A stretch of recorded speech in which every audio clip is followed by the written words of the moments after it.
permitidme presentar a un amigo que además trae el libro, es conocido de esta casa de 101 Televisión y presenta El nudo trenzado y otras historias mediocres. Y esta es la primera pregunta. Jesús Báez, ¿cómo estás, querido amigo? Hola. ¿Qué tal? Muy buenas, Roberto. ¿Cómo estás? Historias mediocres. No, hombre, no. Esto pone ahí historias fabulosas, historias deslumbrantes, historias que impactarán, ¿no? Bueno, pero es que el halago siempre tiene que venir de fuera, nunca de dentro, ¿no? Y yo soy muy autocrítico, pero aparte es una pequeña broma, porque bueno, es un conjunto de relatos cortos, ¿no? Sí. Son varios relatos. He vuelto un poco, ¿no?, al formato de juntar varias historias en un mismo volumen. Y la última se llama precisamente Historias mediocres. La primera se llama El nudo trenzado, la última se llama Historias mediocres. Entonces, a la hora de ponerle título, yo quería jugar un poco con este tipo de libros de terror y suspense que tanto me han gustado a mí, el caso de Charles Dexter y otros cuentos de terror, ¿no? Quería jugar con eso. Y entonces claro, en un principio iba a ser El nudo trenzado y otros cuentos, pero dije, bueno, si el último se llama Historias mediocres, vamos a hacer un poco de humor negro y vamos a llamarlo Y otras historias mediocres, ¿no? Me gusta esto, que tenga buen rollo y que tenga buen humor. Oye, el libro, cuando te he visto, te lo he dicho, digo, lo tengo en... Esto es como los aviones, ¿no? Sí. Que están ya en pista. Sí. Y va saliendo uno, otro... Tienes cola de libros, ¿no? No, claro. Yo vivo con cola de libros, ¿eh? Ahora te pregunto por el tuyo, pero ¿no te da la impresión ya de lector a lector sí. que se editan demasiados libros? Aquí a la tele me llegan un mogollón de libros y, claro, seleccionas y te quedas con alguno, pero dices, siempre tengo cola de libros por leer. Bueno, pero porque pasa un poco, tú sabes que también soy músico y pasa, o sea, cuando hace 20 o 25 años yo empezaba con mis primeros grupos y tal, ¿no? Grabar una maqueta, ¿no? Un EP, era una tarea, tenías que alquilar un estudio, tenía que ser un libro, un CD físico, ¿no? Era más complicado. Claro, y la tecnología ha permitido un poco pues democratizar todo el tema musical, y con los libros en los últimos años ha pasado lo mismo. Han aparecido muchas editoriales, ha aparecido mucha autoedición. Claro, en ese tema siempre hay que tener cuidado porque hay editoriales de autoedición que son poco menos que una imprenta y no te revisan el trabajo que te van a hacer. Hay otras que se le ocurran un poco más. Yo el primer libro, Fuera a la oscuridad, lo autoedité, porque también es cierto que al haber más oferta, es más difícil también que de la nada, sin tú ser nadie, ni tener referencias, ni premios ganados, ni nada, pues una editorial gorda, grande, el grupo Penguin, por ejemplo, apueste por ti, ¿no? Entonces la autoedición sirve un poco para iniciarte y abrirte las puertas. Y muchas veces ese primer libro autoeditado, en mi caso fue así con Miguel Ángel Magnani, te abre las puertas para que Miguel Ángel, mi editor de Editorial Anáfora, ya conozca, vea que tienes algo publicado, que te has arriesgado tú mismo y ya se cree una relación y un contacto con una editorial de verdad. Bueno, un saludo para Magnani y para todo el equipo es un crack. de Editorial Anáfora. Bueno, aquí tenemos el libro. Las matriuscas, me gusta esto. Sí. Porque esto tiene que ver, claro. Tiene mucho que ver. ¿Están todos los relatos conectados? No. No y sí, están conectados un poco en la forma, porque ya es el tercer libro y yo he ido encontrando mi propio lenguaje, ¿no? Y lo que es en la forma, yo utilizo mucho, me gusta romper mucho la cuarta pared, ¿no? Interpelar directamente al lector, hacerle dudar de si lo que está leyendo forma parte de eso que llamamos la ficción, el nivel 1 de ficción, ¿no? Y de repente jugar un poco con si ese nivel 1 en realidad es nuestro nivel de realidad y hay más niveles escondidos. Y luego, algo que se ha convertido un poco en un sello mío, que es utilizar muchísimo, y a lo mejor eso viene por lo de la psicología, utilizar muchísimo lo que es la voz interior de los personajes, ¿no? Utilizo mucho o la primera persona o el testimonio en tercera persona, con lo cual el protagonista o el personaje de la historia te está contando su propio punto de vista, que puede ser cierto o no. Vale. Entonces, en la forma sí están relacionados. Luego son historias independientes, son 6 historias, El nudo trenzado, que es la que abre, que es como una novelita corta, es la más extensa, y luego 5 relatos cortos, pero son independientes, aunque sí hay temas comunes que son como mis obsesiones particulares, ¿no? Como por ejemplo, 1, 2, 3, respondo otra vez. Como por ejemplo la realidad, o sea, si quieres nos ponemos metafísicos, ¿no? Hasta qué punto lo que percibimos como real, como realidad, es o no es, hasta qué punto nos engaña nuestra propia memoria o nuestros propios sentidos de algo que creemos haber vivido o estar viviendo. Todos los personajes o casi todos los personajes de las historias tienen un momento en el que en su realidad entran una serie de acontecimientos que les hacen preguntarse si lo que están viviendo es cierto. Ya. Viéndote en otras entrevistas y leyendo otras entrevistas, por cierto, que me hizo mucha ilusión que saliste hasta en la portada de Diario Sur. Sí, cierto. Hubo bastante repercusión. Todos los días tengo aquí todos los periódicos de Andalucía y dije, ole, Jesús Báez aquí hablas de realismo mágico en otras entrevistas. Sí, a mí un me poco. flipa el realismo mágico y creo que mucho de lo que soy y de cómo actúo en televisión y mi forma de vivir tiene que ver con lecturas como 100 años de soledad, por ejemplo. Sí. ¿No? Bueno, ¿Tú vas por ahí? a ver, como yo digo, es un realismo mágico, pero que bebe a lo mejor más de lo anglosajón. Yo soy un gran lector de relatos cortos, ¿no? Me parece un género que está hasta cierto punto, siempre lo digo, infravalorado en nuestro país. Le pasa como al cortometraje con el cine. Estoy de acuerdo. Y en cambio, tanto en el mundo anglosajón, que la tradición del cuento corto, ¿no? Es una cosa muy extendida, como en el mundo iberoamericano, en las letras iberoamericanas, el cuento, ¿no? Como le gustaba decir a Cortázar, que no decía relato, decía cuento, ¿no? Está mucho más aceptado. Entonces, claro, yo bebo un poco de las dos vertientes, porque lo que escribo es suspense y terror. Entonces ahí está Edgar Allan Poe, está Lovecraft, está Stephen King, que es un gran, a pesar de los tochos que se marca, es un gran escritor de cuentos cortos, ¿no? Pero también tengo mucho de Cortázar, de Borges, de Gabo, de García Márquez, ¿no? Porque también eran unos excelentes cuentistas, en el mejor de los sentidos. Sin duda. Oye, ¿dónde has escrito este libro? Porque claro, ahora hablaremos que Jesús es un hombre del Renacimiento, está en muchos sitios a la vez y todo lo hace bien. ¿Dónde has escrito este? Pues a diferencia de los anteriores, que los escribía mucho en el taxi, ¿sabes? Ha tenido mucha escritura en casa, ahí ha cambiado un poco. ¿Por qué has cambiado? Bueno, para empezar, porque tú antes aprovechar las esperas del taxi para... Claro, pero yo antes trabajaba sobre todo en el taxi en el turno de noche. Ah, amigo. Ahora ya estoy en el turno de día, que es diferente, que te dan menos horas muertas, pero aparte hay dos factores. Yo empecé a escribir el libro en una época en la que muchos pasábamos mucho tiempo en casa. Empecé a escribirlo en la pandemia. Claro. Ahí empecé a escribir las primeras líneas del nudo trenzado, del primer relato. Y luego aparte que en el 2021 fui padre. Entonces, ahora paso más tiempo en casa, menos tiempo en el taxi, porque a la familia hay que disfrutarla. A veces el trabajo no es lo único importante. No. ¿Sabes? No. Y hay que pasar tiempo en casa y hay que pasar tiempo con mi niña, y ahí sí voy sacando... Ahora escribo mucho, siempre sigo escribiendo en libreta, ¿sabes? Ya sabes mi manía, libreta, a mano, de tapas moradas, porque ahí fue donde empecé a escribir el primer libro y ahora voy buscándolas por las papelerías como un loco. Sí. Pero ahora tiro mucho también de dictarme al móvil, ¿no? Se me ocurre una idea, me la dicto y me la mando a mí mismo por correo electrónico. Quizá he agilizado un poco el proceso. Bueno, horas de vuelo, supongo, ¿no? Se va automatizando. Claro, Jesús es escritor. Sí. Taxista. Sí. Pero eres músico. También. Pero eres psicólogo. Licenciado. Bueno, bien, no es poco, no es poca broma. Además eres divulgador en redes sociales. Sí, bueno, eso lo empecé en el 2021. Venga, vamos a empezar por ahí. Venga. ¿Qué es esto de divulgador en redes sociales? ¿Qué haces en redes sociales que lo petas? Pues mira, empecé en Twitter en 2021 porque un poco siempre como buscando nuevos lenguajes, ¿no? Yo siempre he escrito eso, relato corto. Bueno, El flautista en el camino fue la primera vez que me metí en una novela un poco más larga. Pero luego al final siempre me tiré el formato corto. Y durante la pandemia me enganché mucho al formato de Twitter de los hilos, ¿no? Eso que es un tuit que está enlazado con el siguiente, que está enlazado con el siguiente, y que te cuenta una historia, es una especie como de narrativa secuencial, ¿no? Y me enganché mucho sobre todo a gente hay gente muy buena, Jorge Corrales, Pedro Torrijos, David Boqué, que te vacía cuadros, es un tío que te vacía, coge un cuadro famoso y lo vacía de los personajes y te deja solo el salón donde se pintó a las meninas, ¿no? Bueno. ¿Sabes? Hay gente muy buena haciendo este formato, Dan Gamboa, que vive aquí en Málaga y que te hace unos hilos de viajes espectaculares. Y yo me enganché a eso, ¿no? Y entonces dije, ostras, yo quiero probar esta narrativa secuencial, ¿no?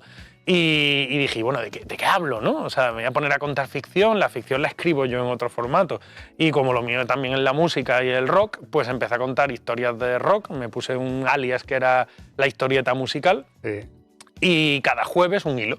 ¿no? Cada jueves lanzo un hilo que un día puede ser la historia de cómo se grabó Wish You Were Here de Pink Floyd, la historia de cómo Enrique Morente se juntó con Lagartija Nick para grabar Omega, cuando vinieron Ilegales a tocar a Málaga, la historia del grupo Ilegales, de aquí, ¿sabes? O sea, un poco siempre tirando una efeméride, ¿no? Se cumplen tanto de la muerte de Bowie, ¿no? Pues voy a contar cómo fue el último disco de Bowie. Y este juego te ha llevado, entre otras cosas, a ser colaborador de Radio Nacional de España. Exacto, exacto. Sí, porque es algo que yo hacía, lo que te decía, por experimentar una forma nueva de narrativa, y poco a poco pues le fui pillando el truco. Al principio los primeros hilos los leo ahora y digo, hostia, esto no engancha. Tienes que jugar no tanto con los datos, sino con jugar con la emoción, ¿no? Lo importante no es en qué año grabó Billy Joel Piano Man, sino lo importante es que él, para grabar Piano Man, estaba en aquel momento tocando en un piano bar de Los Ángeles sin que nadie le conociera y pensando que su vida era un desastre, ¿no? Tienes que jugar con la emoción, y lo ha petado. O sea, quiero decir, lo ha petado en el sentido de que cada vez lo lee más gente, cada vez hay más seguidores. Vale. Historietas musicales. La historieta musical. La historieta musical. Esto está en el antiguo Twitter, que ahora se llama... Hay una pregunta, si antes era Twitter y escribíamos tweets, si ahora es X, ¿qué escribimos? Chis. Vale. Es que no. Oye, sobre tu carrera como músico, ¿eres bajista? Sí. Primero, ¿por qué el bajo? Bueno, yo creo que es un poco de formación desde pequeño. Yo siempre tendía a coger la minicadena esta que tenían mis padres, que te la regalaban como una enciclopedia, ¿no? ¿Sabes? Yo tendía siempre a subirle los graves y bajarle los agudos, porque me gustaba el retumbar aquí, ¿no? Y ya con el tiempo vas diciendo, oye, ¿qué instrumento es el que te hace esto, no? El que te hace esto es el bajo. ¿Y qué es el bajo? Esa guitarra de 4 cuerdas, ¿no? ¿Eso qué es? ¿No? Y cuando empecé con mis primeros grupos, lo típico, ¿no? Yo empecé tarde con la música, empecé con 18 años, no tenía una base musical, y también decía, bueno, pues me pongo con el bajo, que en principio tiene menos cuerdas y es más fácil. No, para nada. ¿Sabes? Tiene su arte también y su forma de tocarlo. No me considero un gran bajista, pero disfruto mucho con mi instrumento. Sí, claro. Vale. Tuve muchos años con un grupo relativamente conocido en Málaga y en Andalucía, que era Días de Incienso, y ahora estoy con un grupo de versiones, que nos lo pasamos muy bien, que son Metal Gods, con unos músicos de la hostia. Siempre digo, rodéate de músicos que sean mejores que tú, y lo disfrutarán mucho, la verdad. Oye, bueno, ahí está... Ahí estoy con Metal Gods, efectivamente. Bien guapo. Es un grupazo de versiones de heavy del bueno, ¿eh? ¿Y qué tocáis? De todo, Metallica, Iron Maiden, AC/DC, Deep Purple, nada. Oye, vuelvo al libro y sigo hablando con Jesús. Eres licenciado en psicología. Sí. ¿Eso se nota? Sí. ¿Todo lo que haces? Sí, ¿En todo lo que escribes? En lo que escribo, sí. Sí, porque por ejemplo con los hilos de Twitter no es algo que busque deliberadamente, pero al final siempre termino, no, si te estoy hablando de Janis Joplin, al final termino, no me centro en lo típico, no, sexo, drogas y rock and roll, no, sino que detrás había una persona que sufría un problema grave de autoestima. Siempre al final tiendo a... Y con el suspense y terror, bueno, es que claro, es que quiero decir, El Nudo Trenzado empieza con un tío que sale a la calle con una pistola y empieza a cargarse gente, ¿no? Y un poco el típico lobo solitario, ¿no? Entonces, quieras que no, todo lo que he estudiado en psicología, aunque no lo ejerza en mi trabajo, bueno, puede un poco... Sí. Ahora hablamos de eso. Claro, aunque no lo ejerza directamente como psicólogo en mi trabajo, pero impregna todo lo que voy escribiendo. Claro, porque, y ahora vamos, muchos medios de comunicación, además es muy jugoso, ¿no? Sí. Jesús Báez, el taxista que escribe libros. Sí, exacto. Claro, es como muy... Todo el mundo va a la noticia, un taxista que escribe libros. Claro. Todo esto... Que me resulta... Por un lado está guay, ¿no? O sea, quiero decir, yo estoy orgulloso, tú lo sabes, yo estoy orgulloso de mi trabajo como taxista, defiendo el servicio público del taxi, lo he defendido más activamente hace unos años, ¿no? Pero sí hay un punto en el que me hace gracia, ¿no? Porque cuando un médico escribe un libro o cuando un funcionario, un abogado escribe un libro, la portada no es el médico que escribe libros entre operación y operación, ¿no? Pero entiendo lo llamativo que puede resultar. Es verdad que hay más periodistas que escriben libros o más médicos que escriben libros que taxistas. Puede ser. El taxi supongo que da para mucho, ¿no? O sea, quiero decir que pasan trozos de vida. Sí. por el asiento de atrás de tu coche. Sí. Y eso es muy literario, ¿no? Es una vida como muy literaria, ¿no? Sí. Tiene ese punto, esa romantización, ¿no? Tiene un punto. El taxi es un trabajo con un punto romántico. Es un poco como los camareros, ¿no? O sea, quiero decir, ¿no? Sí. La gente te cuenta sus cosas. Y aunque yo nunca he incorporado directamente a una historia que haya vivido en el taxi, que he vivido muchas, o nunca he incorporado directamente a un cliente como personaje, pero sí hay determinadas, sobre todo yo me fijo porque creo que es un arte, en los diálogos, ¿no? O sea, yo intento escribir, no me centro tanto en las descripciones como que los diálogos resulten creíbles, sí. Que es algo que, por ejemplo, que uno de mis ídolos, que Stephen King, hace de maravilla, ¿no? Hay escritores que son muy buenos, que te hacen una descripción de un paisaje, de un sentimiento, y luego cuando llega el diálogo entre dos, el libro se te cae, ¿no? Porque dices, es que este diálogo yo no lo escucharía. No es verosímil. No es verosímil, Stephen King sí lo hace. Y yo intento conseguir, y creo que me ayuda mucho, escuchar las conversaciones dentro del coche, por cómo la gente te habla, el deje, esa señora mayor que se queda callada y suspira, y después del suspiro tú sabes que va a empezar a contarte su vida, ¿no? Mi marido, que sabes eso. Entonces yo sí me influye un poco en el sentido de buscar la autenticidad. Aunque lo que escriba sea suspense, terror y haya incluso elementos sobrenaturales, pero intento siempre que tengan autenticidad. ¿Hablamos mucho en el taxi? ¿La gente utiliza al taxista como lo que eres? Sí. ¿Un psicólogo, como si fuese un diván? ¿O cada vez hablamos menos? No. O sea, tenemos... Normalmente es al revés, ¿no? O sea, la fama es que el taxista te habla mucho, ¿no? Yo no soy especialmente hablador, ¿no? Pero, o sea, fuera del taxi con mis amigos y todo esto, no paro, ¿sabes? Mi mujer me dice, cállate. Damos. Pero los clientes hablan y sobre todo, aunque la gente esté mucho con el móvil hoy en día, ¿no? Y tal, pero a lo mejor gente más mayor tiene una necesidad. Hay mucha soledad, Roberto, hay mucha soledad que lo notas sobre todo en gente más mayor, y es lo que te digo, ¿no? Esa señora que se sube al coche y que te dice, vamos a la calle tal, ¿no? Yeah. Se queda callada 20 segundos, y yo siempre lo digo, si a los 15 segundos de silencio hace así, va a hablar. Sabes que a continuación empieza a contarte porque he estado en el médico, porque mi marido murió hace 2 años, porque mis hijos, porque... La gente tiene necesidad de hablar.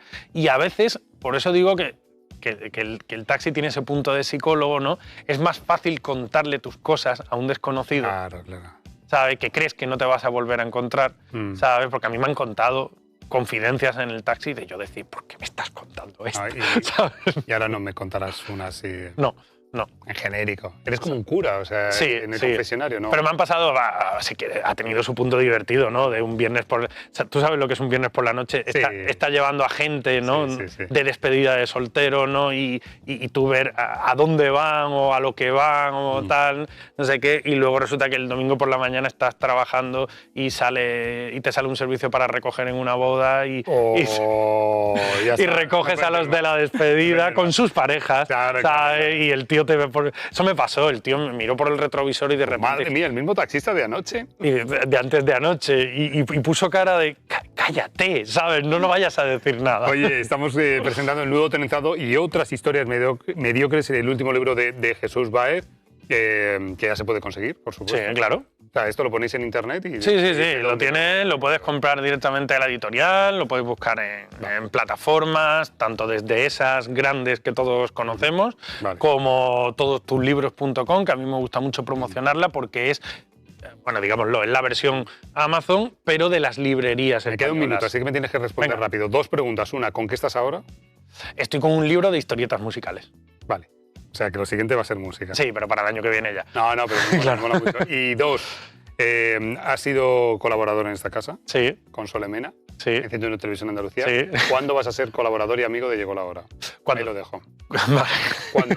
No, cuando tú... Cuando termine el libro de historietas musicales, tengo un plazo de entrega, pero cuenta conmigo. Oye, siempre es un placer saludarte. Además, ya son unos cuantos años y unas cuantas entrevistas que llevamos encima. Sí.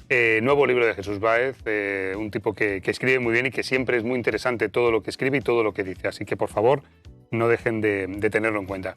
¿Quieres decir algo más? ¿Saludar o algo? Nada, que es un placer, como siempre, estar aquí. Esto es como mi segunda casa, efectivamente, sí. ¿Sabes? Así que es un placer. Pues, voy a estar por aquí de nuevo. Pues nada, Jesús Báez, señoras y señores, en 101 Televisión, y dentro de poco le verán por aquí. Sí. Oye, tengo que hablar de Aitana, tengo que hablar de la princesa Leonor, viene Mau Castillo para hablarnos de la piel, y Rocío Gaspar con buenas noticias, qué buenas noticias. En fin, Jesús, gracias por estar con nosotros. Un placer, Cuídate de verdad, amigo.